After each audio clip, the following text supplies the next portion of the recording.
another episode of Millennial News, your trusted place for facts, stats, and in this zone, we'll throw a yellow flag. I'm your host, Charity Gachenge, and joining us today is my guest co-host, Ivy Sesay. Thank you for having me. On today's show, we're kicking things off with two hot and heavy topics. Do proceed with caution, because this episode might get a little uncomfortable. After a quick girl chat with my girl Ivy, I'll have an eye-opening debate on gay rights and interracial relationships. But for right now, I'd like to welcome the wonderful Ivy to Millennial News. Hey girl, what's up? How are you? Tell me about you. Girl, that was real ratchet. About yourself.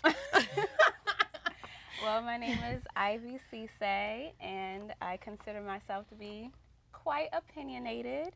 Well, that's good, because Millennial News likes that. And I'm ready for y'all. I hope you're ready for me. Okay, so Ivy and I, also known as Isa to us, so if you catch me call her those two names, they're the same person. But Ivy and I, we're having a conversation about black men. And we agree that it can be frustrating dating black men. And I wanted to know, as black women, we have to ask ourselves, why are we afraid to date outside of our race? I believe that we're afraid to date outside of our race most times because of our comfort level. Like, we're used to what we're used to. Sometimes we're afraid that they might not accept our culture or the background, or they might misinterpret things. Certain conversations might go left where things are just misinterpreted, misunderstood, and it's just about comfort. Like, you tend to go for what you're more comfortable with, and if you're stepping out of your zone, then it seems like... Okay, but dating black men is not comfortable. It's very uncomfortable. It's awkward. For some. It's frustrating. It's not comfortable. I think we kind of sometimes force ourselves to be in that situation.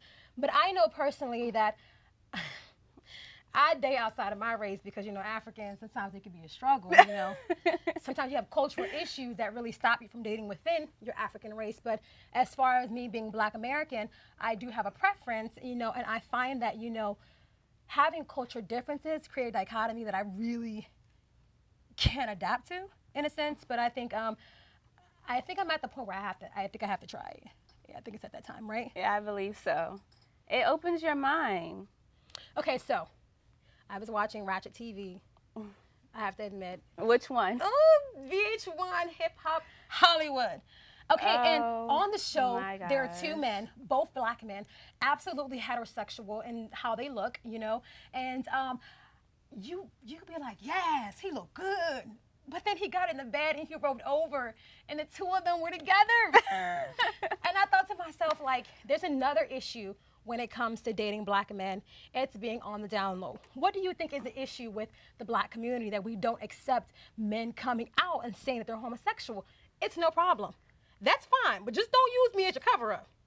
They're ridiculed for it. They're ridiculed, and it makes it harder, and it makes it harder to be accepted. Like, I believe most black men want to come out and say that that is who they are, but they're afraid of the response that they're going to receive. Yeah. And then they're bullied for it, and then they're not accepted after they do come out and say it, and they're criticized for it. Like, I don't condone it, but I can sometimes see how it could be difficult for them to come out. You don't condone it because that's one more man off the market for you, right? Tell the truth, Isata. I don't condone it. You shouldn't be on the down low, because the down low brings a lot of other negative effects. Yes. So. And I think as strong black women, we have to find a way to find a balance between black men being able to go outside of the stereotype and really be themselves, because we put them in a box, which is really bad. But I have a story to tell you guys. So I had a professor, right? Actually, I think I'm going to tell you guys a story when we come back. We'll be waiting. All right. Well, things have just started to boil, and we have been signaled to take a break, but don't let that water simmer for too long. We'll be back up to pick up the conversation where we left off. See you soon.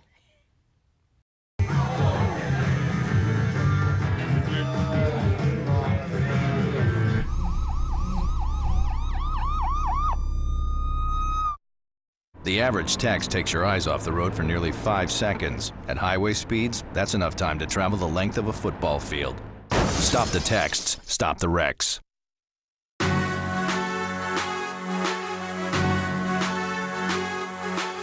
Thank you for tuning back in is Millennial News, and there's a lot the heterosexual community does not know about the gay community.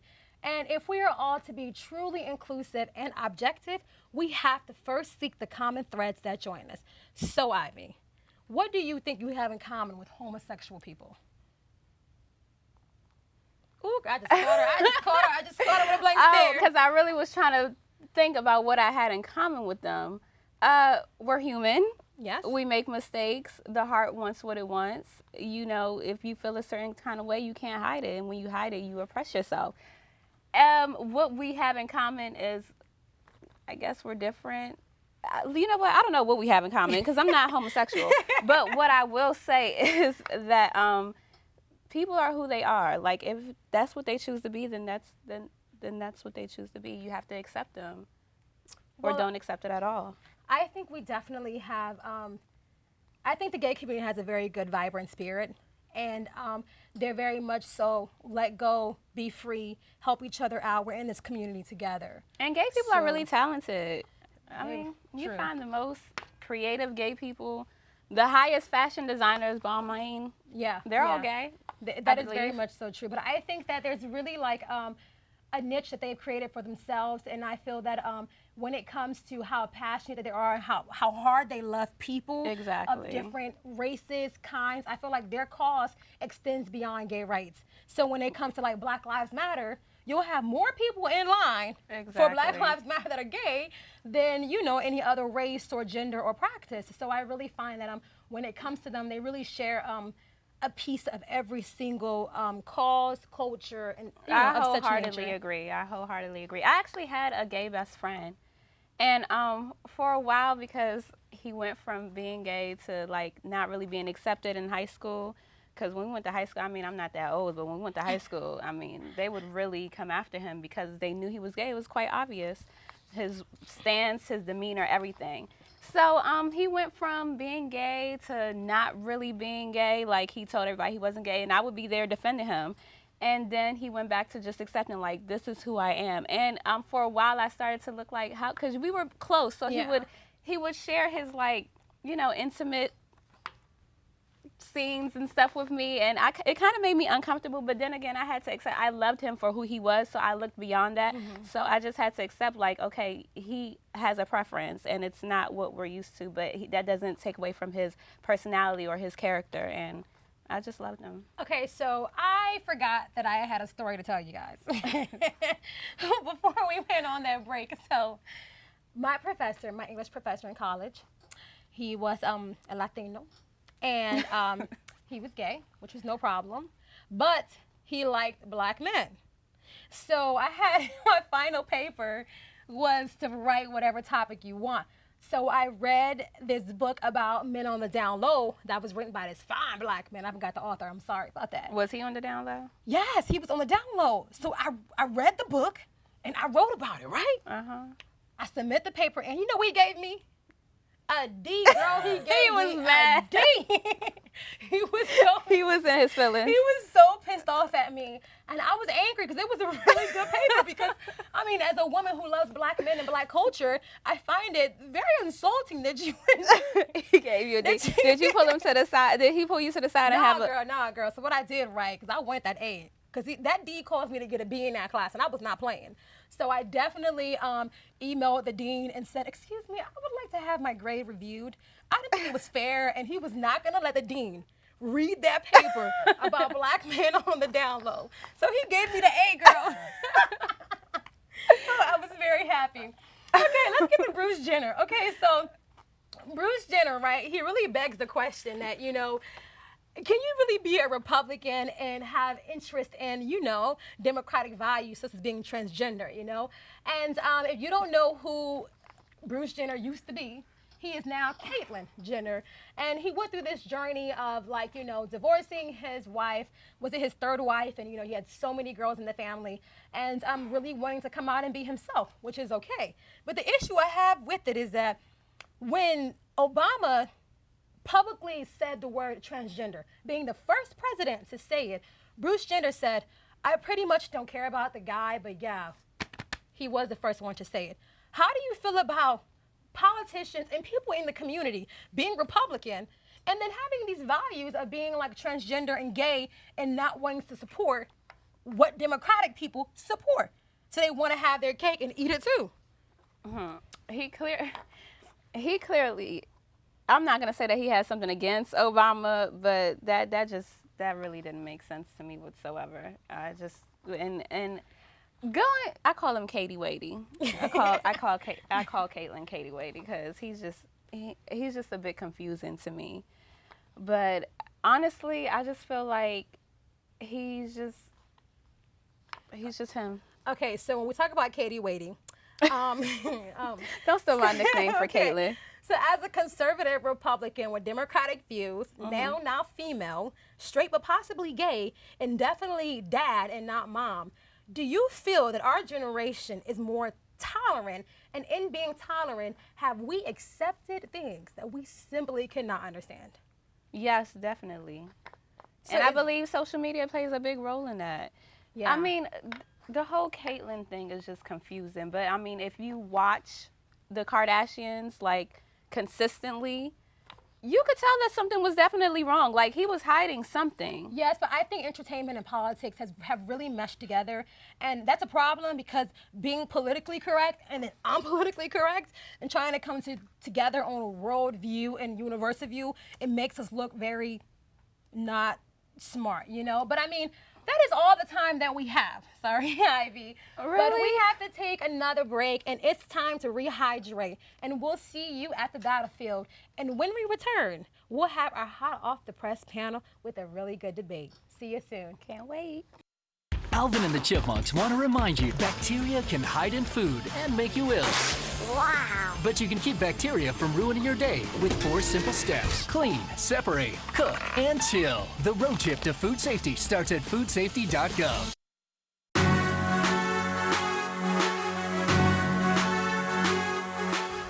We're back and ready to tackle this debate on gay rights and interracial relationships. Let me quickly introduce you to our hot off the press panel. Today's guests are Jessica Zenzo, Kiara Imani, Liz Nguyen, Chiko Abengowe, and Vanessa Newman. Hi, everyone. Hello. Well, welcome to the show. Okay, so I'm going to get straight to it. So gay rights just passed in every state pretty much. It's a done deal. So what is your opinion about people like judges that didn't want to, let 2 couples get married, clergy people were quitting their jobs? Like, how do you feel about that backlash that came along with gay rights being legalized? I think that it's such a happy day for everyone, and not everyone is going to agree with it, but my thing is about clergymen and other religious practices being really angry about it. But America is supposed to be representative of all different cultures and religions, and so we need to be able to be accepting of those who have different views than us, and that everyone should have the right to marry, and that's my opinion. Vanessa, I want to ask you this. Okay, so I feel like, the gay community is, to me, fun. They're fun and their networks are amazing. They actually help each other, which is really great. But do you feel by merging the two that we're losing a sense of like a vibrant culture for the gay community, which is going to get lost once we all become the same thing? What do you feel about that? Well, I feel like legalizing marriage doesn't necessarily mean that our relationships are going to be merged. I mean, I definitely think that means that if I were to be married to a woman, I could walk into a restaurant and probably have a less chance of facing discrimination. But in terms of culture, I think that there's always going to be a struggle in the LGBT community. Just because we pass marriage doesn't mean that there aren't still issues with like wage gaps and like homelessness and LGBT youth, and those issues will continue to sustain. So I think that there will always be a need for a safe space for the LGBT community and the queer community to have fun. Oh my God, that word. Okay, let's just get to it. Sure. I have never understood. Okay, we all want queer, quagmire, the Q word. Why do LGBT people label themselves as queer? That really means like awkward, weird, quirky. Like, what does that really mean to you guys? Well, to me, I think I grew up in a time, I think millennials are growing up in a time where we're taking back words like queer. Same with butch, also a very derogatory term earlier on, but for us, we're kind of reclaiming it. I mean, for me, I think queer means opposite of patriarchal heteronormative practices. So I'm queer not just because I'm fluid with my sexuality, but I'm queer because I'm wearing a tie and I'm a woman. I'm queer because my hair is short. I'm queer because in same-sex women relationships, I don't practice traditional gender roles, which in some same-sex relationships, that is still going on. So I think I'm queer just because, you know, it's because I'm different, because I live authentically outside of society's box of me, and that's what makes me queer. And that's what makes me own the definition. And I guess I didn't grow up in a time where that negative connotation was ever like placed on me or was it perceived around me. So I don't like have that, I guess, that hate or burden towards the word that older generations do. I gotta bounce this back on Chiko. So we were having this conversation about our wonderful polygamy, right? We were talking about that the other day at dinner. So what I wanted to ask you was, there's this idea that having gay rights being passed is going to go down a slippery slope of wanting to have polygamy and incest and different things become a legitimate thing, and they are knocking on the door already. So what is your take on that, not just for the gay rights portion, but more of the things that come after that? Is there a slippery slope there?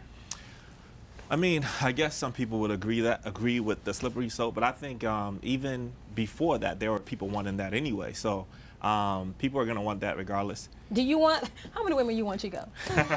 We got like 4 right here, you know what I'm saying? Are you ready for it? I believe in freedom. So financial freedom and personal freedom and relationship freedom. So more freedom for anyone. It's something that I'm for. Okay, so ladies. Just to get this clear, did you just say you support polygamy? I don't know if I... Well, support... Never heard anyone take this position. So. Support, I would say, I don't. I would say this, though.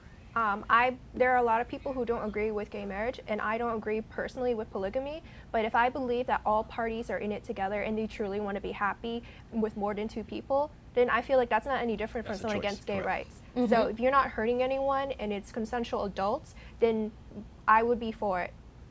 So Jessica. Yes. I've got this thing where I feel like my issue with gay rights is that 2 men together are going to make more money than us women.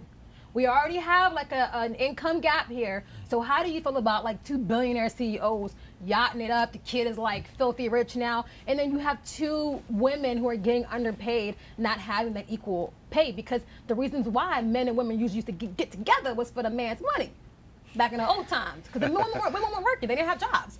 So they needed a man to make them stable and have a place to live. But now that we're like, self-sufficient, we can just date whoever we want.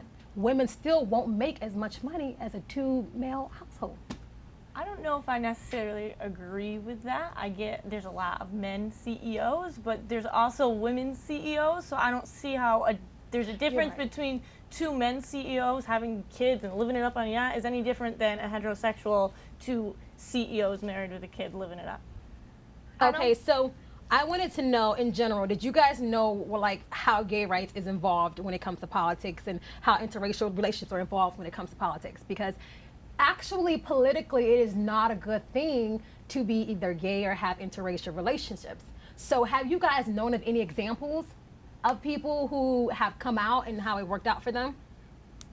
Not publicly. Exactly. So what would you guys feel if Obama had a lovely Jessica Zenzo by his side?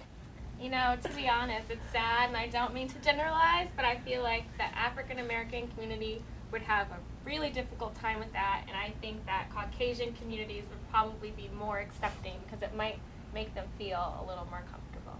So I have this quote by Basile Smickle, a New York political consultant. He explained that black voters may look at a black woman married to a white man and assume perhaps she simply did not meet the right black man. And they see an accomplished black man married to a white woman and assumed he married a trophy wife. This makes visiting, black churches and other places an issue because of how we stigmatize interracial relationships. Like, what is your take on that, Vanessa? How do you feel about that, interracial relationships? I mean, I think that sentiment comes from very early on when black men were given the freedom to even date black men were being lynched because they were looking at white women. But black men have always been a threat towards black women, and I think in a sense, if it's not all black men and not all interracial interracial relationships, but there is kind of a power dynamic to be able to hold a position of privilege where you can marry a white woman. With that said, I'm not like anti-interracial relationship. I just believe that if you're going to be in an interracial relationship, neither race should be compromised. Definitely. I see a lot of like race silencing. So I've like grown up with interracial friends who have interracial parents, and often the black parent is silent, or the issues of social justice and racial justice in the home isn't talked about in the same way that it is in my house, where it's two black parents. So yeah. I wanted to comment on this. So I've got a good bunch here, and some of you guys are in interracial relationships. And I kind of wanted you guys to tell me your experience. You know, have you guys had a good experience or a bad experience dating someone of the opposite sex? Or you mean? You can go. Okay. Interracial relationships. My boyfriend is Hawaiian, Filipino Hawaiian. And I don't like to say that I'm colorblind because I don't believe in colorblind. You know, race is an immutable characteristic. So unless you actually are colorblind, which there are people who are that, you see race. But I don't take race into consideration when I'm choosing who I'm going to love, who I'm going to, you know, who I have interests, the same interests with. And just because I'm not dating a black person doesn't mean I don't talk about the issues that affect the black community. That's a good point to make, because sometimes people do feel because you associate with another kind, you can't identify with the other, like you're kind of a traitor. Oh, he knows, and I'm hard on him too. If he's not, you know, proactive, I'm like, so you like black culture, but you don't like black people, and he's like, no, that's not true. Yeah, that's not true. So he's very patient, but I think as long as you're not compromising, I think like Chiko said, who you are and what your race is, then I don't see a problem with that. Well, that's all we have for this panel discussion, and it has to end. But we invite you to continue this conversation at Twitter or on our website at www.itsmillennialnews.com. And you can find more about us at Instagram as well if you go to millennialnews_. To learn more about myself and today's guests, you can check us out. And we look forward to seeing you. Until next time, think big.